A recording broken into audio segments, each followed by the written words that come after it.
Timber mafia کی مدد کرنے کے الزام میں گدھوں کو عدالت میں پیش کر دیا گیا۔ برطانوی خبر رساں ادارے کی رپورٹ کے مطابق پاکستان کی عدالتوں میں انسان پیش ہوتے رہتے ہیں، لیکن آج ایک عدالت میں گدھوں کو بھی پیش کیا گیا ہے۔ ان گدھوں پر الزام تھا کہ یہ سہولت کار کے طور پر استعمال ہوئے ہیں یا یہ مال مقدمے کا حصہ تھے۔ اس بارے میں سوالات سامنے آئے ہیں۔ اسسٹنٹ کمشنر درویش ضلع چترال کی عدالت میں یہ گدھوں کو بطور ملزم پیش کیا گیا، جو کہ بنیادی طور پر ٹمبر اسمگلنگ کے لیے استعمال کیے گئے تھے۔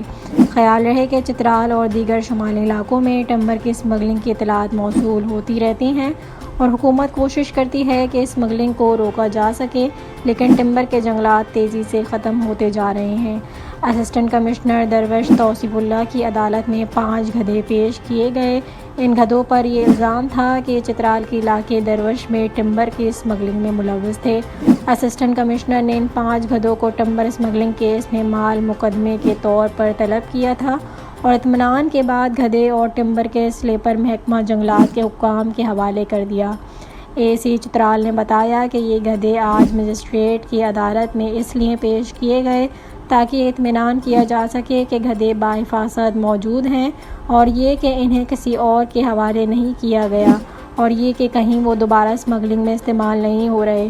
عدالت نے اطمینان کیا کہ گدھے متعلقہ حکام کی تحویل میں ہی ہیں۔